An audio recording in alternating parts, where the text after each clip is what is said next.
என்னது கவின் துணி துவைக்கிறாளா? நான் கொல்லிக்கு போய் வந்துட்டு இருக்கும்போது ஐயோ இது என்னடா அது உலக அதிசயமா இருக்கு, மழையே வரும் போல இருக்குதா. ஏய் கவின என்ன இது அப்படின்னு கேட்டதுக்கு டேய் போடா அப்படின்னா. ஏய் என்ன கவின், ஏய் ஒழுங்கா மூடிட்டு போயிரு அப்படின்னு சொல்லிட்டு அழுவுறா. நிஜமாவே கவின் அழுவுதா? அழுவ மாட்டாளே, என்னாச்சு? ஐயோ அழுவுதா, ஐயோ என் செல்லமே ஏண்டி பட்டு அழுவுறா, என்னாச்சு அப்படின்னு கேட்டதுக்கு இன்னைக்கு ஒரு நாள் ஸ்கூலுக்கு போல லீவ் போட்டுக்கோ அம்மா அப்படின்னு கேட்டதுக்கு லீவ் போட்டுக்க சொல்லிட்டாங்க. லீவ் போட சொல்லிட்டு கொஞ்சம் துணி இருக்கு துவைச்சிருந்தாங்க. வந்து பார்த்தா ஒரு அண்ணா துணி. அடியே என்ன கவின் சொல்றா, இவ்வளவு துணியை நீயா துவைச்சா? கையை காட்ட கையை காட்ட. ஏன் கவின இந்த பிரஷ் எடுத்தா துவைச்ச, இப்படி தேய்ச்சி தேய்ச்சா துவைச்ச?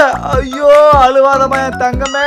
கவின் சொல்றா டேய் இந்த சோப்பு இருக்கு இது இம்மா பெருசு தோய்ச்சி தோய்ச்சி இம்மா குட்டியா காஞ்சி போச்சு அப்படிங்கிறா. இதுக்கப்புறம் ஸ்கூலே லீவ் போடக்கூடாது அப்படின்னு அழுதுனே துணி அலசி எடுத்துன்னு வந்தா. ஏ கவின அதுக்குள்ள இவ்வளவு துணி அலசிட்டு எங்க காட்டு பாக்கலாம். என்ன ஒரே சோப்புன்னு வரையா வருதா? ஒழுங்கா அலசனியா இல்லைங்கிறதுக்கு டே நல்லதாண்டா அலசனா. சரி இன்னொரு துணி எடுத்து பொழிஞ்சு பார்த்தா பூராமே சோப்புன்னு வரையா வருதா? டே உன் மேல சத்தியமா நல்லதாண்டா அலசனா அப்படிங்கிறா. ஐயோ ஐயோ இங்க பாருங்க அப்படியே கொண்டு போயிட்டு எல்லா துணியும் காய போட்டா எவ்வளவு சோப்பு வருது பாருங்க. சட்டையிலே இவ்வளவு சோப்பு வருது, அப்ப என்னோட ஜெட்டி கோவிந்தா கோவிந்தா.